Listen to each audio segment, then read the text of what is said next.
It's not the employer drives what equipment the employee uses. It's now the other way around. The employee is now saying, hey, I want to work in this way. You can have budget restrictions, you can have internal adoption restrictions, but I think unless it really, really reassured us safe, I think it's going to be so prohibitive.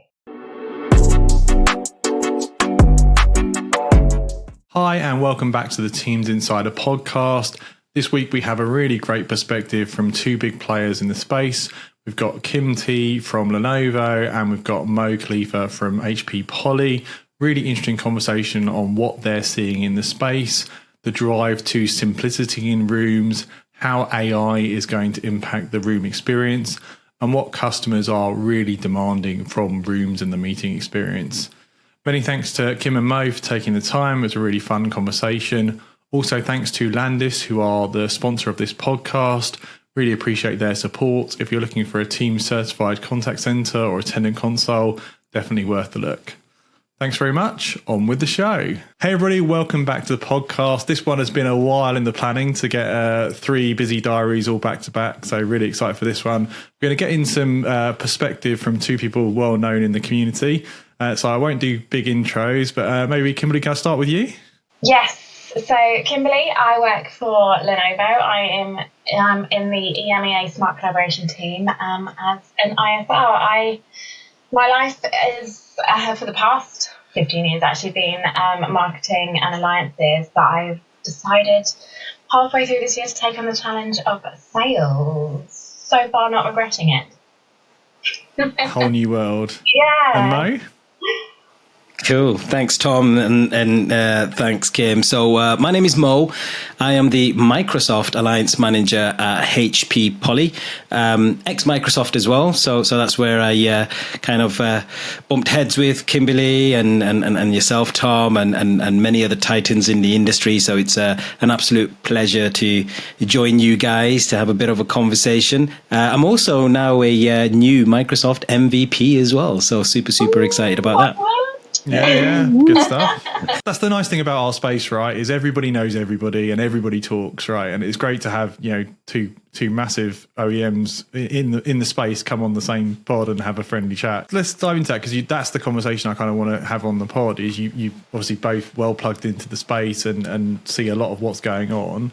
Let's talk about the last 12 months and kind of what you're seeing 2024. I'd be really interested to get both your perspectives because it is a big growth area, but it is also highly competitive, lots of OEMs in play, lots of different options in play.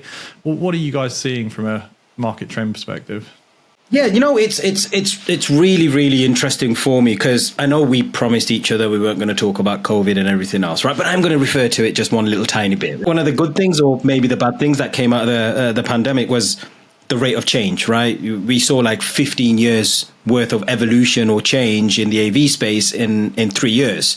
And it's really forced organizations, forced OEMs, forced Microsoft and all the other platforms out there to really get with the times is probably the best way to put it, right? Because we live in this social age. Everyone has their phones. Everyone does everything online. It's everything's subscription based. And it was about time that, over the last few years, people started catching up.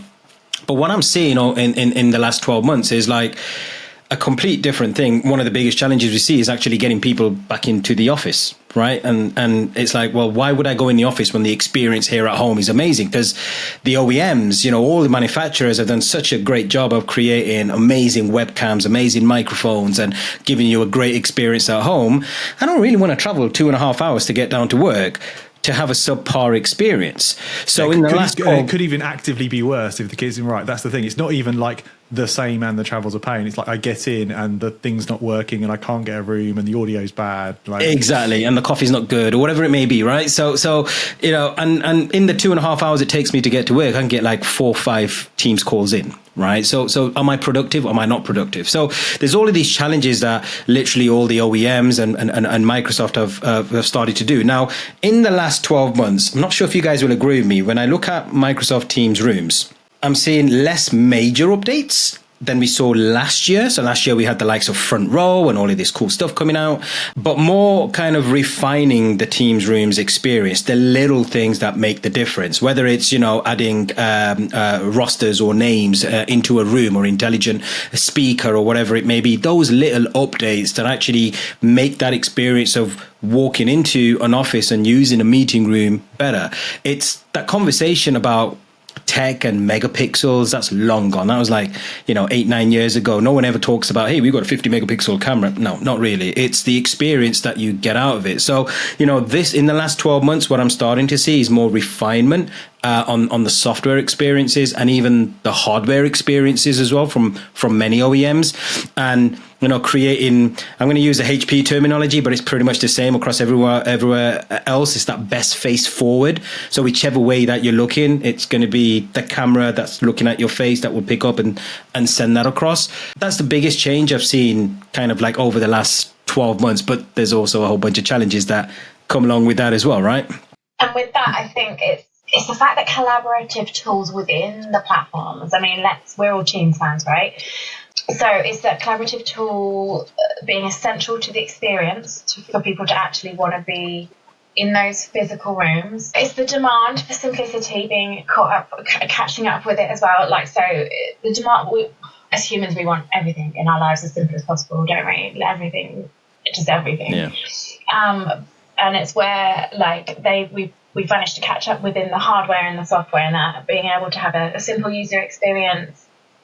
And that alongside all those collaboration tools that we're seeing now with all the just explosion upon explosion upon explosion of AI into our daily lives, like personally and professionally. I think it's less so on, like you said, the big updates, the big configurations, the massive life changes, and now it's more refining and having those.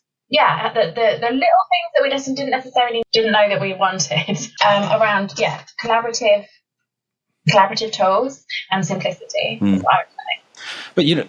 But Kimberly, you hit the nail on the head. When you said about simplicity, that is what we're seeing. That is what customers are asking for. I'm not going to bash too much across here, but you guys remember the Microsoft Surface Hub back in the day, right? Amazing device, lots of collaboration. I used to sell it back in the day. I used to love it. It's like 25G a pop to sell the 84-inch version. Now, when we were selling the dream effectively to the IT administrators, the people that were procurement, they understood it. They understood the story. They loved it. They were like, yeah, we're going to go out and deploy. And they went out and deployed everywhere. The problem was that adoption piece never went down to Mr. Smith that works in accounting that's going to use a Microsoft Surface Hub. It was a simple device if you knew how to use it, but it became overcomplicated if you didn't know how to use it. And it's the same thing when it comes to like meeting rooms today, right? We're used to just either using if you're using a Teams certified headset as an example, using a Teams button, pressing that once and bam, you're inside of a meeting, or just pressing that join button. Or now if you're using the new Outlook, you've now got a little video camera icon. I'm using that way more often now, or the little pop-up that pops up saying, Kimberly started the meeting. Do you want to join? Yes. And bam, away you go. And that simplicity is now starting to move in.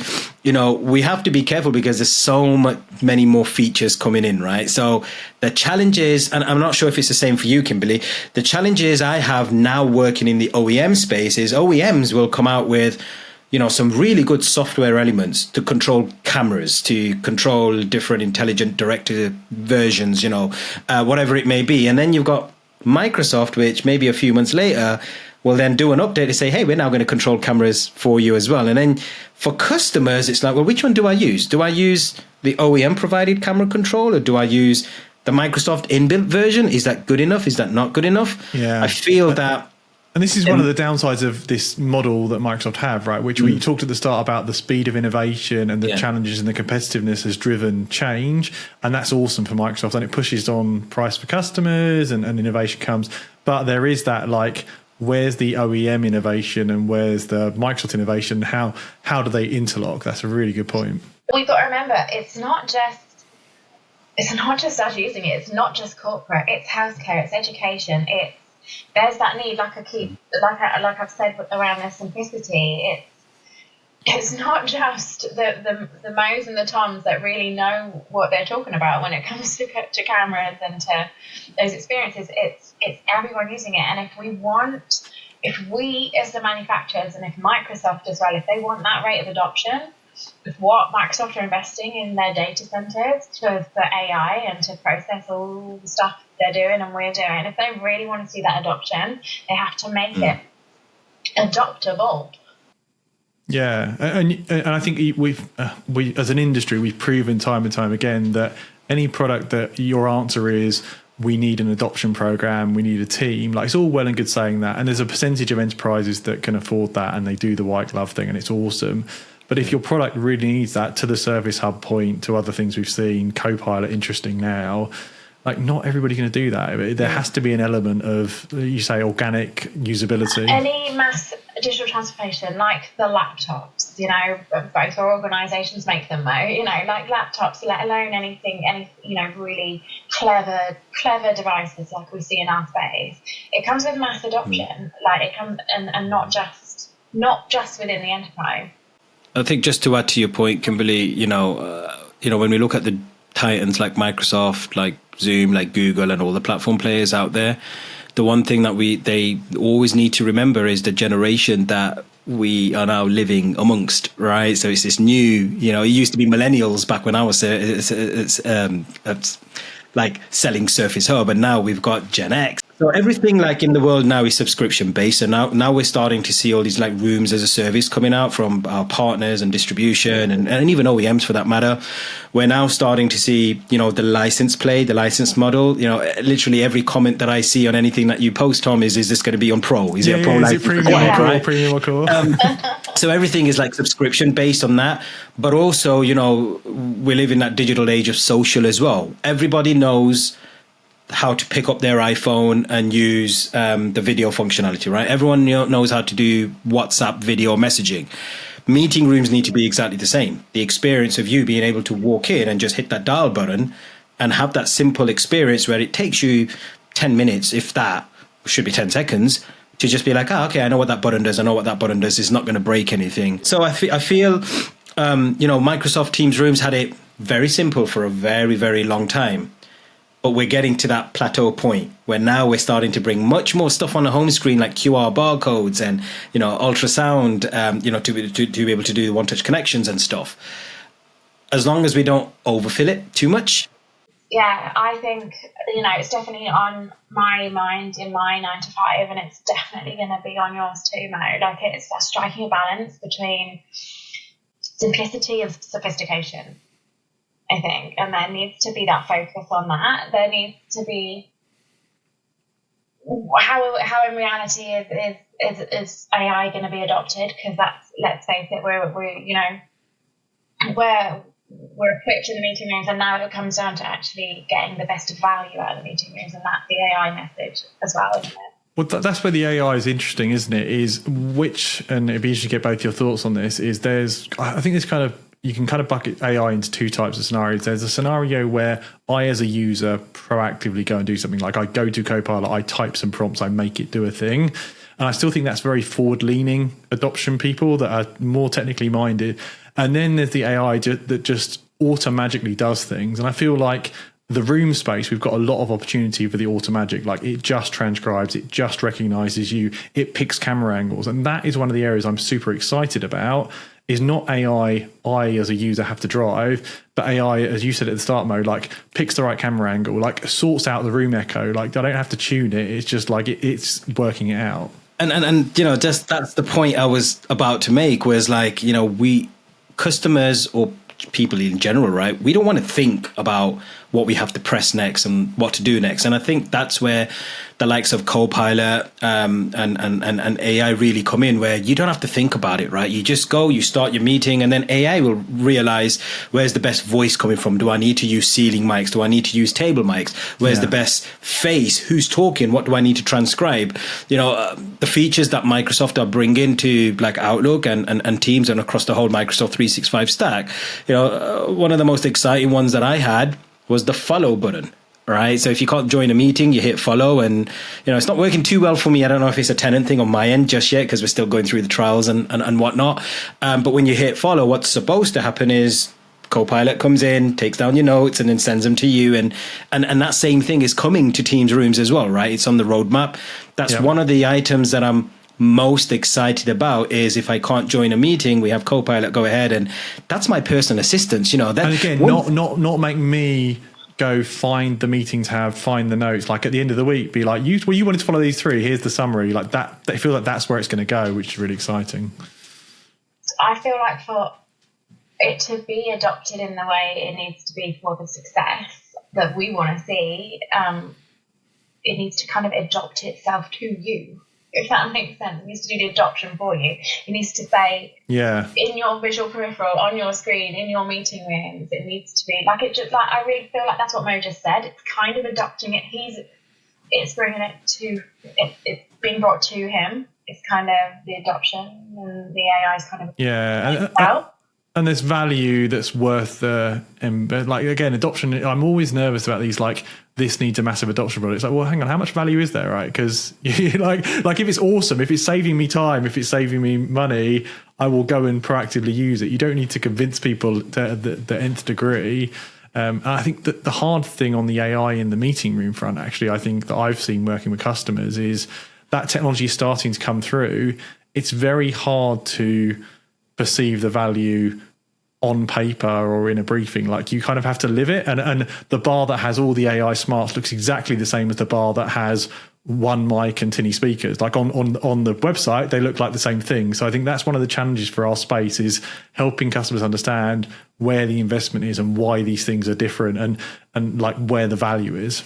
But I think that also puts us in such a good position, because one of the statistics that came out of Microsoft, don't quote me on it, I'm pretty close to it, it's the high 80% of Copilot usage actually starts off in the meeting space. So meetings, Teams meetings, meeting recap is like the biggest thing by far. Biggest use case, right? It's automatic and it's instant value, and everybody has that problem. Like I'm in too many meetings, I need the summary. It's been really a big hit. And it's amazing. Like the first time I used it, I felt like I hit the big time. Like I've got my own personal assistant, and it's like, wow, I've got a little person I can just say, take down my notes. But it's actually really useful. And I guess where Microsoft have that upper edge is the simple fact with the M365 stack, right? You can tap into Word, Excel, PowerPoint, and everything else to go along with it. So I'm truly excited to see what Microsoft is bringing, especially in that meeting space as well. So we've heard of Spaces, and that's coming along soon.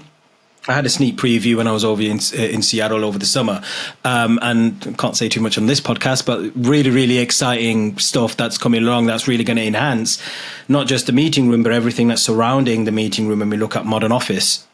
So going back to your point, Kimberly, when we're talking about simplicity, this will bring simplicity. Yes, it's a bit of a headache for IT administrators to initially set up and adopt and get it going, but once they've got that part up and running, then for years and years to come, it becomes so much more easier for their users. It's a bit like the first time that you migrated over to 365 in the cloud. How much of a headache was that? We still go through that today with SMB, SMC customers that are on-prem, as an example. But yeah, I can't wait. I think AI and combined with the likes of Spaces, etc., brings that simplicity across in kind of the modern office space. So I'm excited. I don't want to cut your flow, but it's Places. Cisco's is Spaces. Yes. I'll tell you why. I was on a call. Places was a thing, and then they dropped it for a bit, didn't they? Because they had other priorities.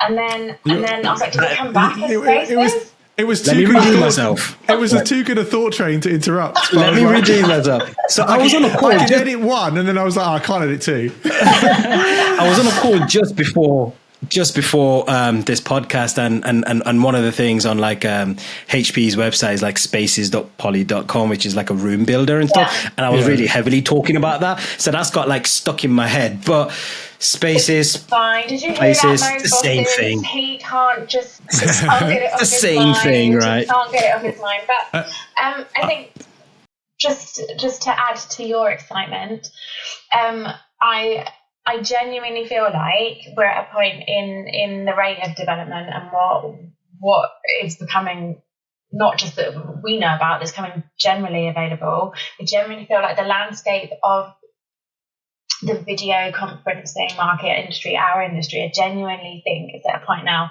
where it's also reflecting the needs of the users, not just, like 4 years ago when we had it was an interesting time, wasn't it? But that was about like reactive, and that was about quick, everybody cameras, quick, set up the rooms. We don't know what they're going to need when they get back and stuff. But now it's genuinely about addressing the needs of those users, that individual personal assistant and that individual experience as well. I really feel like, even like I still feel like an individual as I go into the meeting room, having that collaborative experience. Yeah. But I think a lot of OEMs are really trying to play in that space as well, right? When we look at 3D, we look at holograms. I think Logitech announced something a couple of years ago in one of the ICs. Yeah, Google have done one with Project Starline as an example, which is really about driving the effect of you being in the same room as somebody. It's reimagining a lot, isn't it? The experience. Exactly. I think Ghost and you could have like a 3D-esque. Yeah, but really, what is it that we're trying to tap into? It's human behavior, right? Humans naturally, we want to see communication, we want to see faces, we want to be able to see, expressions, etc. And that's the one missing thing that we have when it comes down to video is how do we take it to that next level, right? We live in such an exciting time. I mean, I was blown away just by listening to SpaceX catch their rocket with, what they call the chopsticks, right? We live in a crazy, crazy time when it comes to innovation. And, it won't be long till we start seeing like the Star Trek stuff that we're so used to watching about little holograms and whatnot. It's happening. Yeah, we're already there. Like if you think about like Alexa who's next to me and all those kinds of things, and how much I talk to Siri all day long, it's probably some a little bit lonely, but like,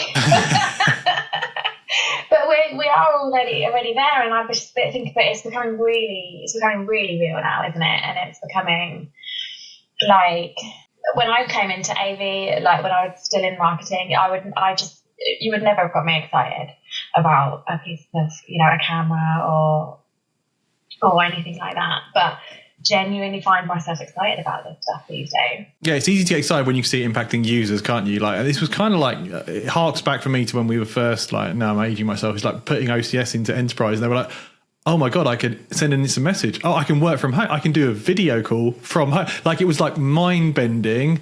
And now that's complete. We all get it. It's complete commodity. And it'll be the same thing with like video and AI at some point. We'll just be like, of course I walk into a room and the room knows who I am and it starts the meeting and it pulls the right people in and it makes the notes and it sends the notes. Of course. So I am going to talk about one challenge that I see out there, especially, talking about the rate of innovation, talking about, the likes of AI and stuff that make our life so much more easier.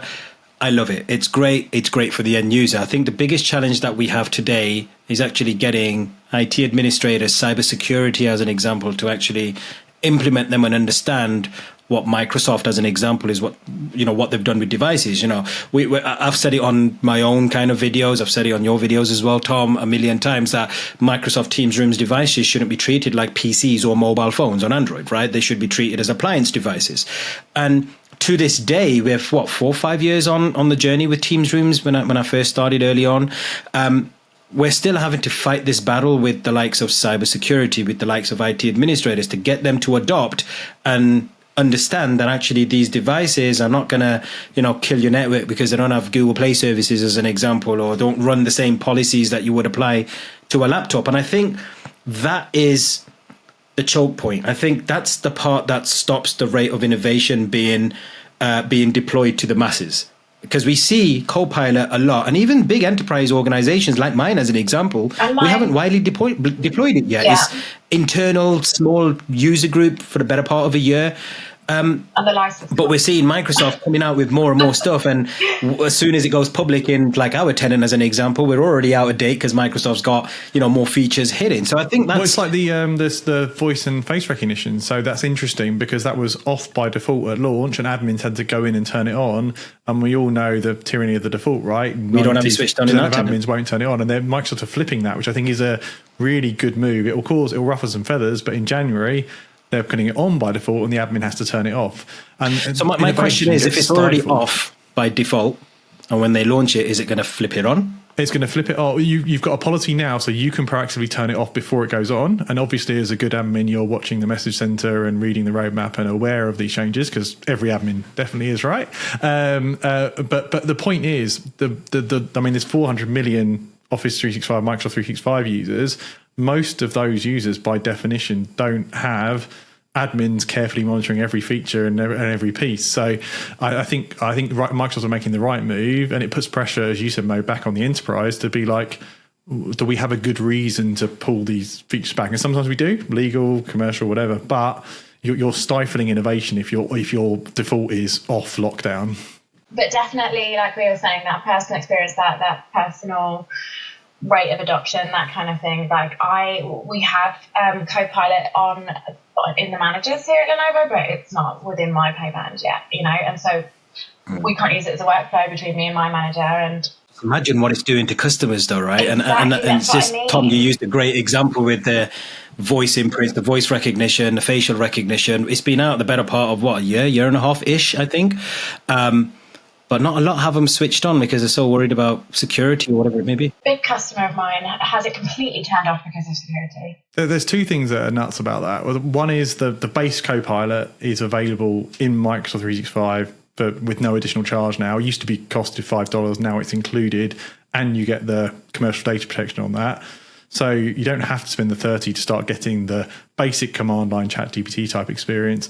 And if you're not rolling that out, I absolutely guarantee your staff are for sure going to the consumer version of Copilot or Gemini or GPT. Like, there's no way they're not, because they're not doing it maliciously. They're just trying to get their job done as efficiently as they can. So if you don't, LinkedIn post I see has been AI generated.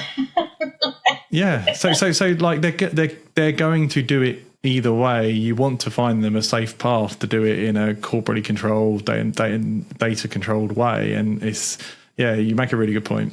I think that's definitely all over our marketing and all over the conversations. It's definite. If you got to make them feel safe, and it's just not gonna.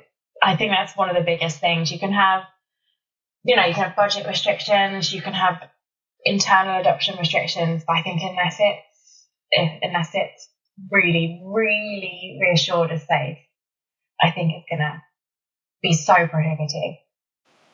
Yeah, and I think that if you were to ask Tom, I'm going to put words in your mouth as a question that you were going to ask us, right?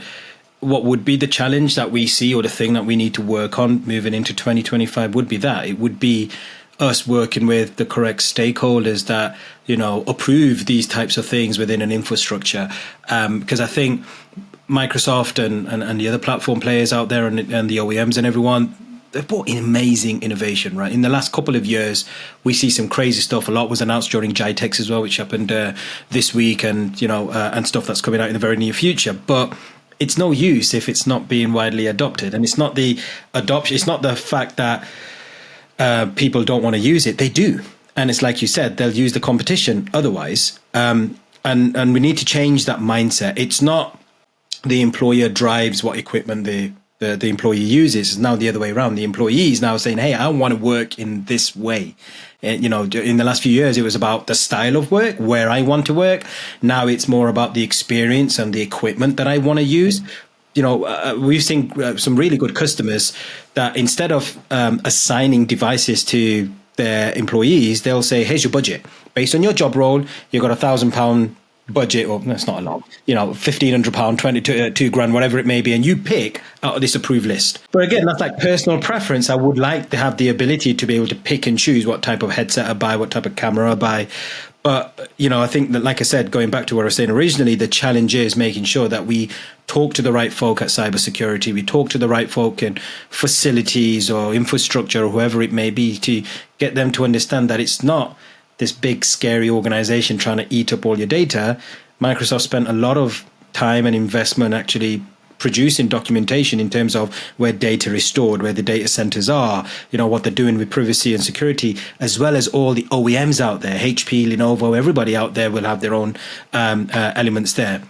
I think a little trust is needed a bit of POC, proof of concepts are needed in a safe environment. But that's the only thing that's really going to stop the pace of innovation, because Microsoft can send out as much as they want, but if no one's adopting, it becomes a challenge. Yeah.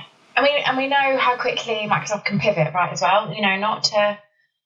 Not to throw them under the bus. We are very, very much in bed together, Lenovo and Microsoft, but the trust there as well. It's not just the manufacturers, it's not just the channel, it's the users as well. We know how quickly the industry can change. We know how quickly Microsoft can pivot. We know how quickly needs can change, and so it's the trust around that to make that investment as well. Because let's face it, it's nice to have devices. It's the commoditization's coming, but it's not the laptops and the mobile phones quite yet, is it? Yeah, and I feel like that's definitely, it's an interesting, probably another show we should do about the commoditization, because it feels like it's definitely coming, and it's interesting. We've got so many OEMs in play and so many options. But I think where you started about the adoption thing is pulling it through to the user experience is going to be the most important. I'm certainly seeing that in the customers I work with. That is way higher in the kind of scoring matrix now than, as you say, megapixels and ports and things. Awesome. Well, we could probably talk for another hour. I know we can, because we do, but we won't on the pod. So thanks both of you for getting in the mix, and great to get a perspective from what you're seeing in the market. Thanks everybody for listening, and Kim, I will get you on again sometime soon.